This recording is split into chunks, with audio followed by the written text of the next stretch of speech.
A little bit longer than 5 seconds. Yeah, they used they used ChatGPT to generate the script, and then they used, I think, Perplexity.ai to generate the video. It took them less than 5 minutes to create that entire thing.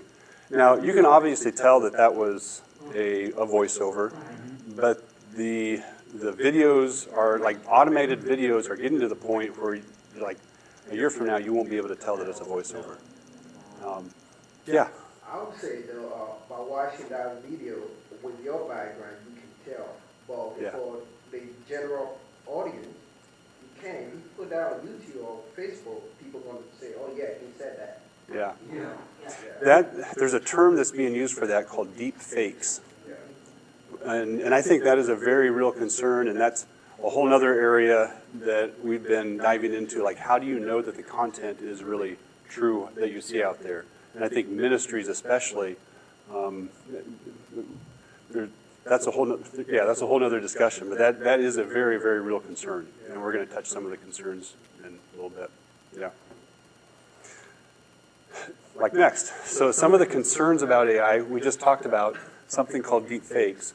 What are other concerns that you personally may have about using AI, or that you've heard other people talk about when you think about? Yeah, go ahead. I'm involved in a couple different business meetings, and one of the things that's been big in the banking world is not using your voice to access your accounts, because AI is able to duplicate your voice and get into your banking accounts. So scams. Yeah. I read something in the Wall Street Journal here about a month ago where a lady got a call from what it sounded like her daughter, and it wasn't her daughter, it was all AI generated. And so you're going to see more and more scams coming up from that. Yeah. Students using it to write papers for them. Exactly. Yeah. You probably have had to deal with that, haven't you? Because you're I would use that. Yeah. We have software that detects it. Yep. So interesting thing on that, he was an intern with our company, really smart guy, and he wrote the paper himself, but the AI flagged it saying this is stolen material.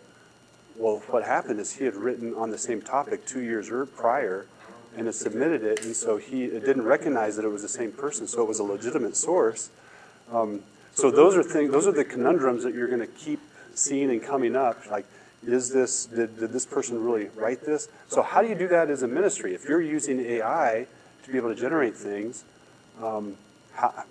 is it right for your customers, like your constituents, those that are making a donation? Should you expose that to them? I'll give another just quick example. We work with the ministry Truth for Life, Alistair Begg, and they actually, he wrote a devotional, print devotional, and they wanted him to do a podcast on it. And so get in the recording studio and read it. And he did that for a couple of days and says, I just don't have the time to do this. And so they actually created voice AI to voice over Alistair Begg's content, and they posted that. But they were very transparent. They said, this is not actually Alistair Begg. Even though it sounds like him, we used AI to generate this. So that's how they felt like they could do it with integrity, and it actually saved a lot of time, and that wasn't Alistair Begg. So there's an example where you're using it for good. Yeah. Along with the concern of AI being able to replicate a voice, is there not concern that AI could duplicate a fingerprint? I haven't read much on that, but I would assume that would be a thing. The thing with that is that a fingerprint is based on something that already exists. So they would have to figure out, like, whose fingerprint does that come? And so I think they need the source still to begin with that. They can reproduce it, but not reproduce it from nothing. I think so. I think what it has to do is it depends on what machine is picking it up. So like most of the machines that are out there now for fingerprints are biometric things that are actually sensing, scan, and all that stuff. So it'd be like, they duplicate a QR code because that's just digital. Right. It doesn't have a surface. Because I'm thinking how that would connect with the mark of the beast of them. Yeah. I mean, have it on your finger or your forehead. Yeah. So some of the concerns some of these we've already talked about, like inaccuracies. A good guess, but it often makes stuff up. So I'm going to tell a quick story on that. I have my youngest daughter, 16 years old. She's a junior in high school. We dual enroll, do some homeschooling. When they get to high school, we dual enroll so she can go to the public school some and do some homeschooling. And she's taking college statistics. And that's been a grind for her, and much weeping and gnashing of teeth in the evenings. And one time I was sitting down to try to help her, and I've never had statistics, but I'm fairly math-oriented, but I could not figure out this one-word problem. And so her teacher is an excellent teacher. Like they give the students the answers, but the students have to show their work on how they get to the answer. So I could tell if the answer was right or not. So I went to ChatGPT. I did. She didn't. So I went to ChatGPT. I typed in the exact story problem that it was, and it gave me the right formulas, and then that gave her what she needed to know to be able to say, okay, yes, I'm on the right track. I understand the formulas now, and then she was able to apply that to the other problems. The interesting thing was that when I asked ChatGPT for the answer, it gave me the right formulas, but it gave me the wrong answer. I said, this is crazy. So I did that again, and it did the same thing again with a different answer, even though the formulas were right. And we worked through the formulas, and it was missing things like a 2 times 8. It said was 15. I was like, this is really weird. My first thought was, well, maybe it's doing that intentionally. It recognized this was a story problem from a textbook, so it did it intentionally so that the teachers could know that that if they just put that answer in, that they didn't do the work. That wasn't the case. So a couple weeks ago when I was at this conference with some really smart people, that guy who has a PhD, and I said, so tell me about this. How did that happen? He said, well, like the one slide I said, like calculators are good at math. AI is good at research and consolidating data, but it's not always good at math for whatever reason. And he said, but there are some models that you can use that would be better at math than others. So it depends on which model that you choose to use. So my point is that you have to still have humans involved to be able to check and make sure that what is giving you is actually true or not. Biases, both accidental and intentional. Like in my world, you hear a lot about big tech and big tech biases against Christians and some of those things. And you'll see more of that. Like, I did a test preparing for this saying, what elements should be in a good AI policy for a rescue mission? And one of the things that it brought back in there was basically, I can't remember the exact wording, but it was for fairness and LGBTQ and some of those things. And so it had a bias. Its bias was in there. Theft. And by theft, it means a person is using AI, and the AI is pulling from a lot of different sources, and so it might be using a source of copyrighted or intellectual property over here. There's going to be lots of lawsuits, and some of those things are still being figured out. Consent, job loss, AI will displace workers. That happens with every technology, but it will also create lots of new jobs as well. Just like the story that I told at the beginning, when I graduated from college in '92, got a job as a webmaster in '97. That job didn't exist 5 years prior. There's going to be lots of jobs that will be created because of AI as well. And lost creativity, the concern that AI will replace our human creative expression. Some of the antidotes to that would be, I like to call it a human sandwich, which means that humans should be involved in the input and the output of what you do with AI. Let AI do its thing in the middle, but humans should be involved in both the input and the output to make sure that what's happening is accurate. If your organization doesn't have an AI policy, I would encourage you to get one. That way you're able to put some parameters around. You can encourage your team members to use AI, but you can develop some parameters around that. Things to include would be ethical use guidelines, privacy and data protection, some approved use cases and some not approved use cases. If you need help with that, we're happy to help with something like that. Transparency. When appropriate, let people know what is AI generated. And then train on the best practices inside your organization. Also, this is a learning competence. So at the bottom here, like you're incompetent and you don't know that you're incompetent.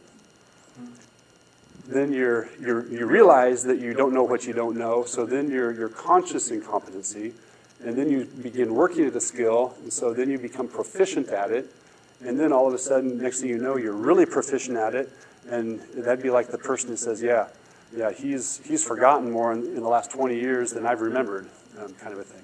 And so how does AI or technology in general fit into that? If you start using AI down here at the bottom, you're not going to ever learn some of those concepts that might be important to know for your profession. So it'll probably will stunt your growth and to be able to do whatever the competency is. Replacement will speed up your work, but it limits the final growth. Probably the sweet spot to use technology or AI would be when you have the skills, you know that there's more that you don't know, and so you can use it to get things done more quickly and to accelerate it. And then to access it, it's not a dependency, but a helpful addition. So example would be a programmer who knows how to write all the code. He would be a good one to be able to use AI to, rather than having to write manually all the code, he could use AI to generate, he could feed it, hey, here's my coding style, here's some example code, and then you could actually use vibe coding to create the code just like he would create it. And then when it breaks, he still has the knowledge to be able to go in there and fix it. Another thing that I'm really encouraged by, you guys are all familiar with the ECFA, which looks at the Evangelical Financial Accountability. Hopefully you all have that on your website. There, which says, okay, this organization is doing things by the book, it can be trusted. There's a group right now that is developing the same kind of thing for Christian AI. They haven't got it going yet, but ECFA has said, hey, we're going to show you everything that we did to create it for the financial world. We're going to do it for the AI world. So I would expect within probably less than a year, you'll start seeing software that's created specifically for the Christian ministry, rescue mission space to have these seals of approval by an organization. That way, we as common users, we can tell, hey, this is an AI that I can trust. It's not doing anything nefarious with the data. I can trust it. And I am really excited. I think that's really needed for this space as we move forward. And AI, God actually talks about AI in the Bible. Anybody here know Hebrew? I don't either. But this is verse said, Yahweh to Joshua, don't fear or be dismayed. Take with you all the people of war. Arise and go attack AI.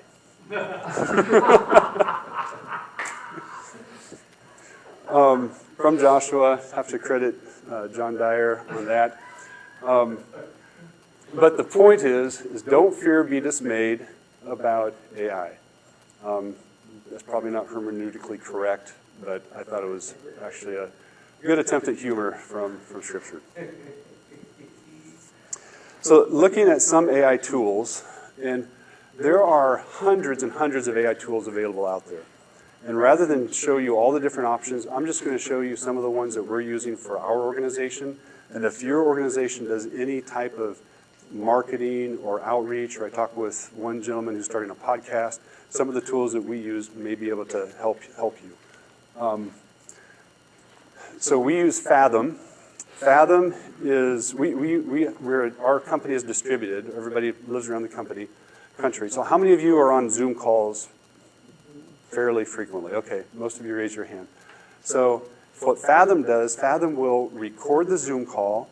It will automatically create a transcript of it. Then it will summarize it, give you here's the bullet points like an administrative assistant does. Then it actually says, okay, create the action items. It'll actually create the action items within 2 minutes after your call. For our project managers, account executives that interact with clients on a weekly basis, or on a weekly basis, this has transformed their workload.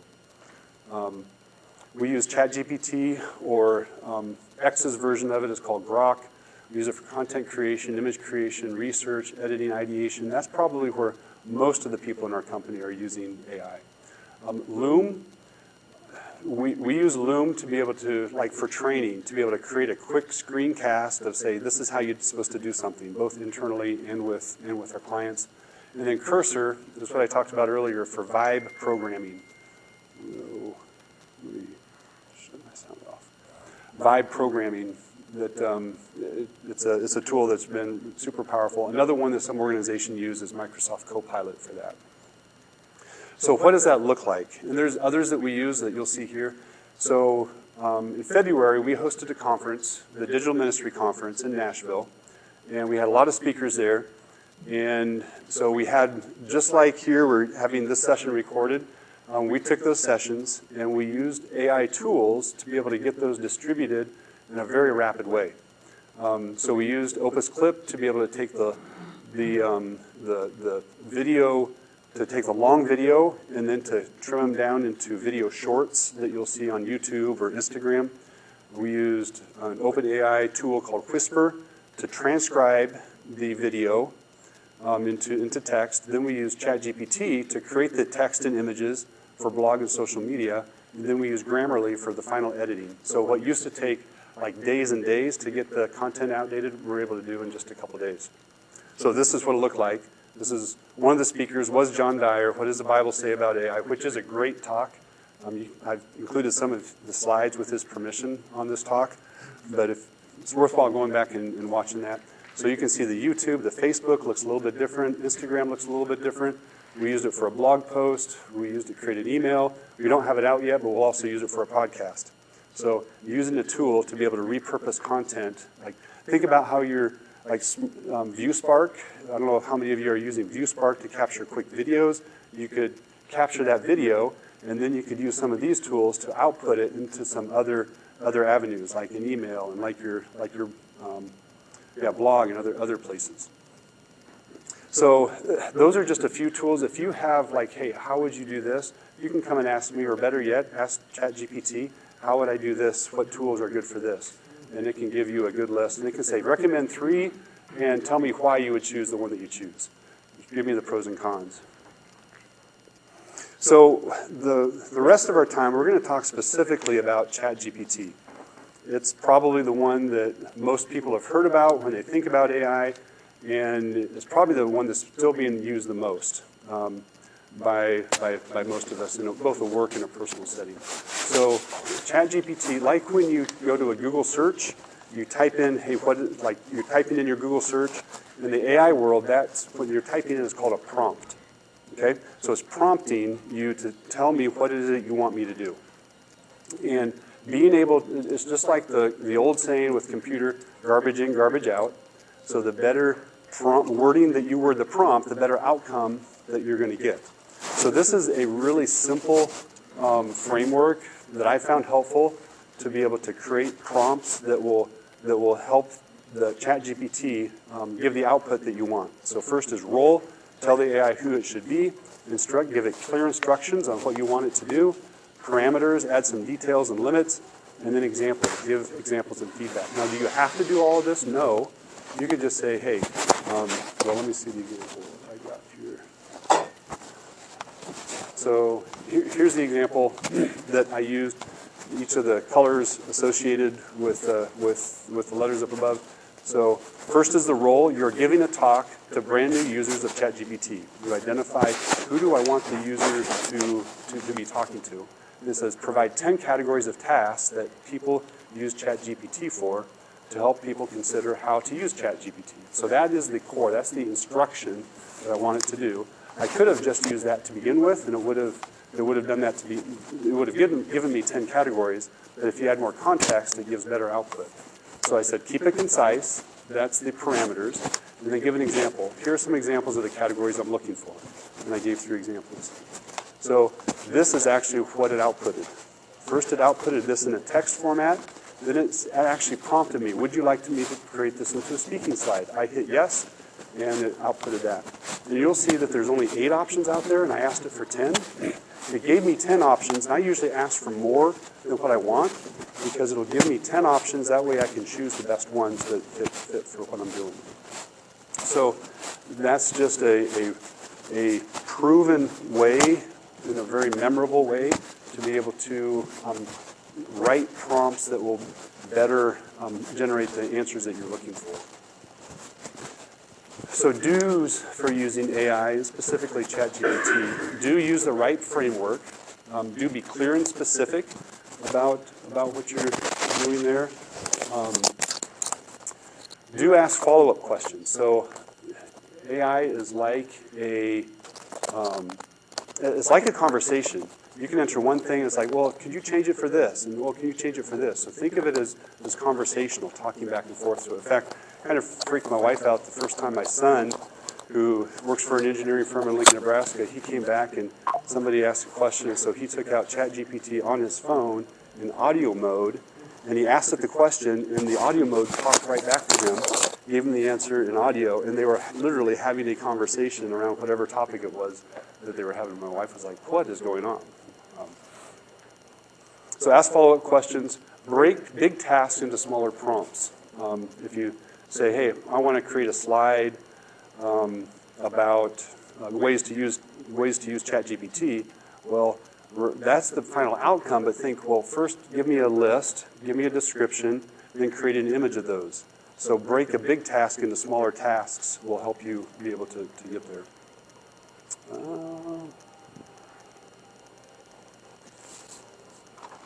Well, I think it's because my notifications popped up. How do I get rid of that? Okay, some of the don'ts for using AI, and specifically generative or ChatGPT. Don't share sensitive information. So last Thanksgiving, during one of our company learning times, somebody talked about something called Google Notebook.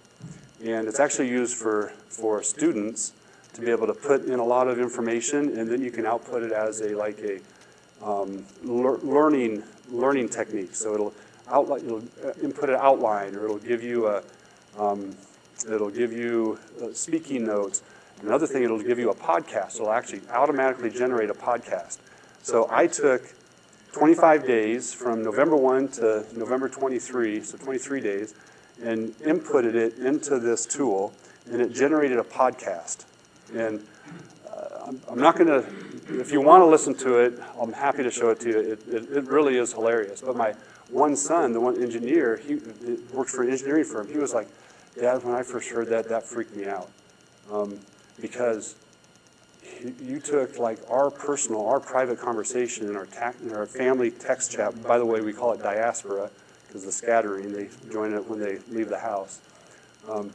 You took our private information and put it in there, and as I thought about it, I realized it wasn't that big of a deal. There wasn't anything, but it did freak me out, because you're putting it into something that we don't know what they're going to be using it for.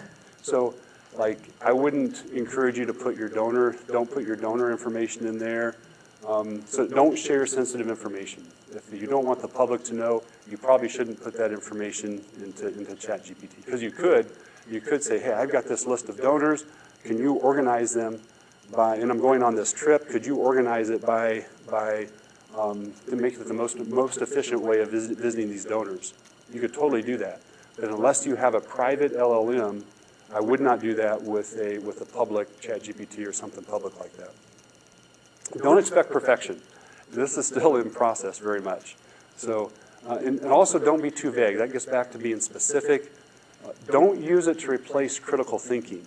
And that's the human part of it. Like you can use it to do research, but when it comes to making the decisions, you still need to be the one making those decisions. Don't rely on it for legal, medical, or financial advice. Also, a pro tip is to ask AI to generate the prompt for you. So that whole RIPE thing. So here's what I did. I said, how would I prompt you to help me research the best restaurants in Huntsville, Alabama? It gave me the prompts as a local food critic of Huntsville, I'm looking for the best restaurants in the area, preferably locally owned, within 15 minutes of downtown, and offering vegetarian options. No big change, something trendy or unique would be great. Can you recommend 5 and tell me what makes each special? I would have never come up with that prompt on my own, but telling ChatGPT to create the prompt, and I don't have the output. It's pretty amazing. So you can use AI to help you know what to tell AI what to do.